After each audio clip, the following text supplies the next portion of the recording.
नमस्कार, the brilliant study centre से गौरव त्यागी और ये हमारी वीडियो बन रही है क्लास 8 के लिए, जिसमें हमने लिया है चैप्टर नंबर 1। आज हमारा उद्देश्य ये है कि छोटे बच्चों के लिए भी चैप्टर को तैयार करा जाए। तो 8th क्लास का हमने फर्स्ट चैप्टर लिया है, जिसके अंदर आज हम डिस्कस करेंगे कि कौन कौन सी प्रॉपर्टीज होती हैं। ओके, तो सभी बच्चे अपनी कॉपी और पेंसिल लेके बैठे और जैसे जैसे बताया जाए वैसे वैसे उसे नोट करें। तो सबसे पहले हम बात करते हैं इसके इंट्रोडक्शन की, हमारा टॉपिक क्या है। तो हमारा टॉपिक सबसे पहले आता है कि आपको पता है कि नेचुरल नंबर क्या होता है। तो नेचुरल नंबर वो संख्याएं होती है जो 1 से शुरू होती है, 1 2 3 4 5 6, जो कंटिन्यू गिनती चलती है, हम उसे नेचुरल नंबर बोलते हैं। होल नंबर क्या होते हैं? होल नंबर वो होते हैं जो 0 से शुरू होते हैं।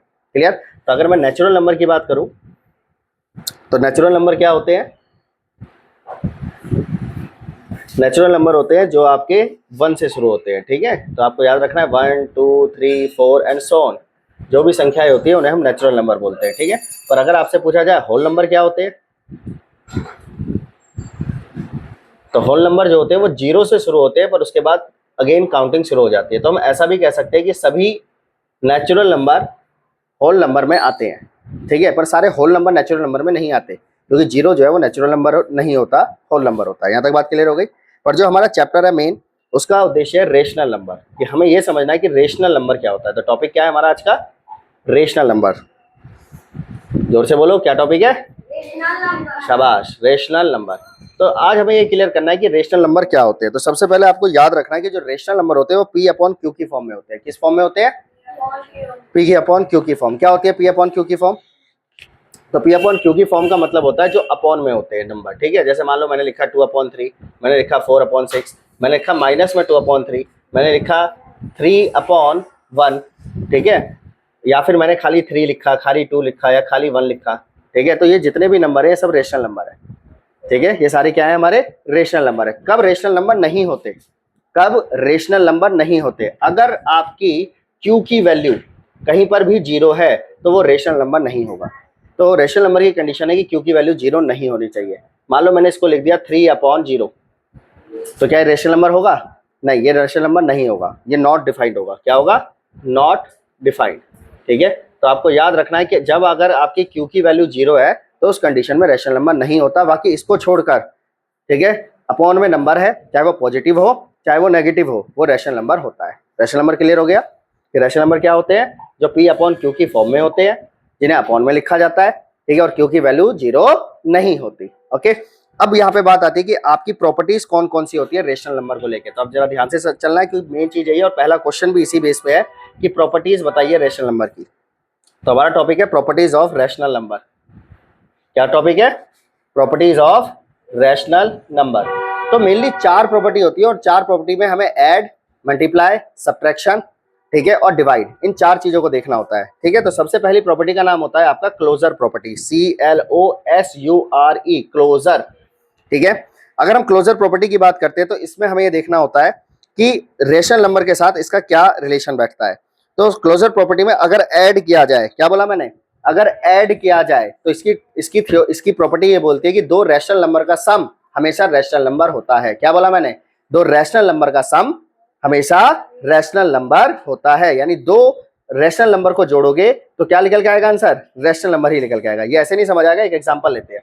फॉर एग्जांपल मैंने कहा आपसे 2/4 है और इसमें ऐड करना है आपको 6/4 को। तो दोनों रैशनल नंबर है या नहीं है? पहले तो ये बताओ, रैशनल नंबर है। ठीक है, और इन दोनों को अगर हमने ऐड करा तो 4 तो कॉमन आ जाएगा। ठीक है, और ऊपर 2 + 6 ऐड हो जाएगा तो कितना बन जाएगा?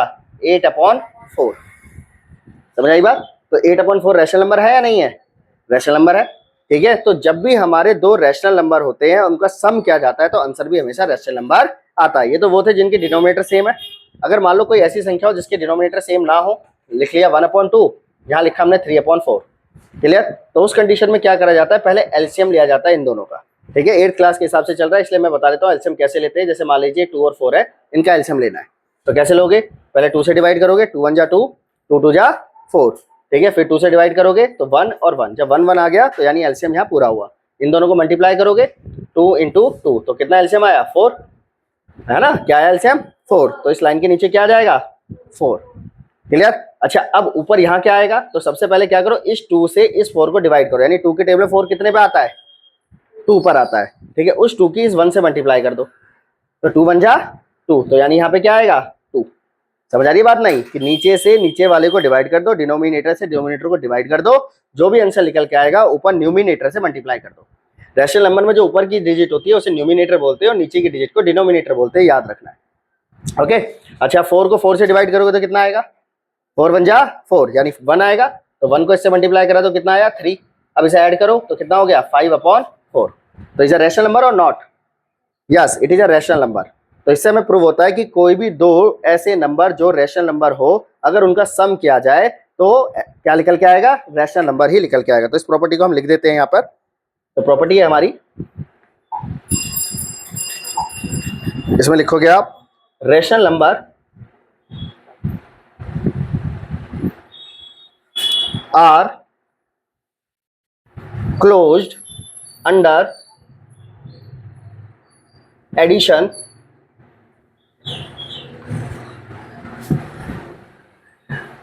To rational number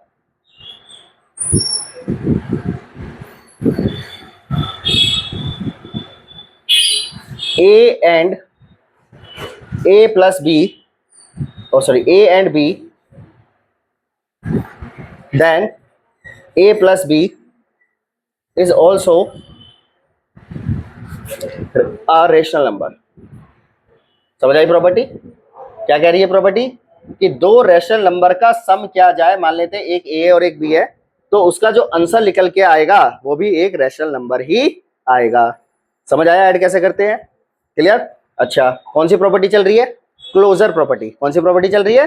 closure property. तो ये क्लोजर प्रॉपर्टी में एडिशन की प्रॉपर्टी थी, ऐसी सेम क्लोजर प्रॉपर्टी में सब्ट्रैक्शन की प्रॉपर्टी होती है। ठीक है, तो हमारी प्रॉपर्टी कौन सी है? क्लोजर, और उसके अंदर हम अब क्या करेंगे? सब्ट्रैक्शन। ठीक है,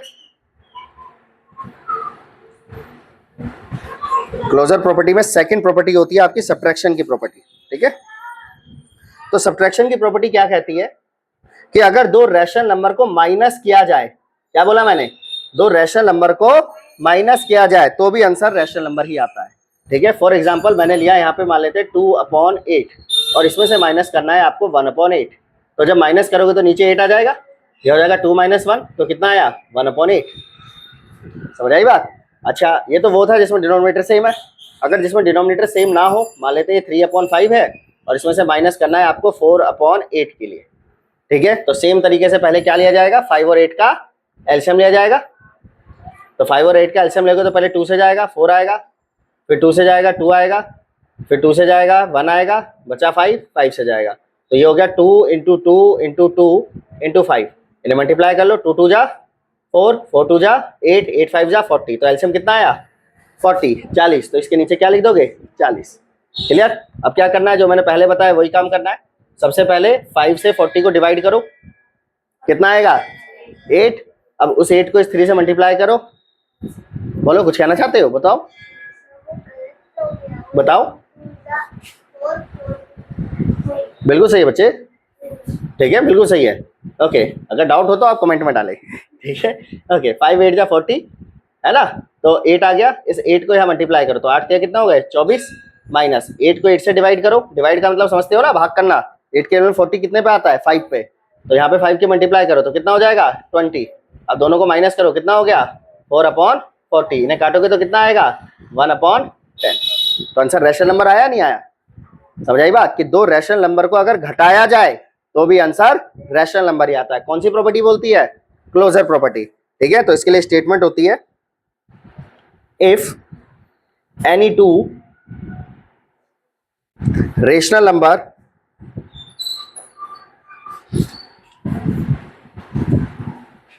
A and B, then A minus B is also rational number.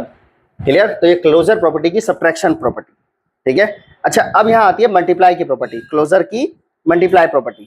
तो क्लोजर की मल्टीप्लाई प्रॉपर्टी ये कहती है कि नंबर को आगे पीछे करके कैसे भी मल्टीप्लाई कर लो तब भी आंसर सेम ही आएगा।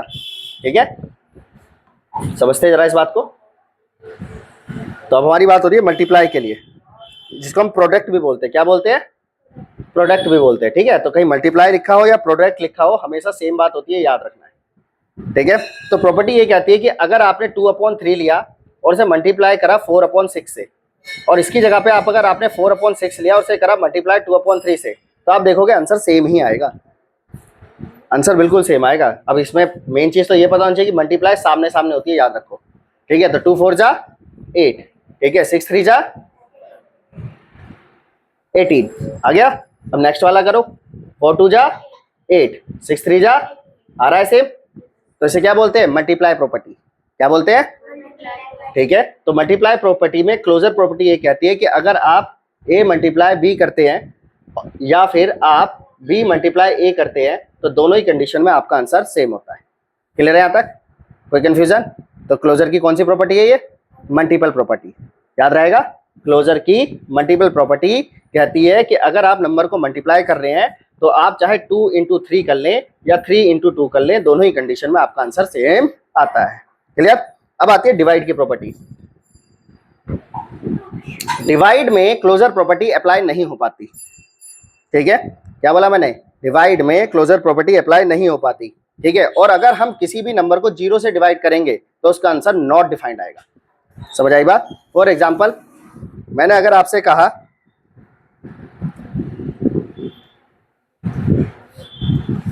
क्लोजर में हम सीख रहे हैं डिवाइड, ठीक है,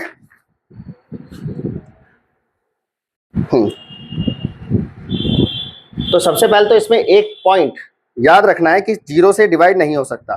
ठीक है, तो any rational number a is the defined divide by 0 is a not defined, यानी किसी भी रैशनल नंबर को अगर 0 से डिवाइड करा जाए तो आंसर क्या आएगा? नॉट डिफाइंड आएगा। ठीक है, तो ये पॉइंट तो बिल्कुल एकदम दिमाग में छाप लेना है क्योंकि एमसीक्यू में फंसेगा। ठीक है, कि एनी रैशनल नंबर,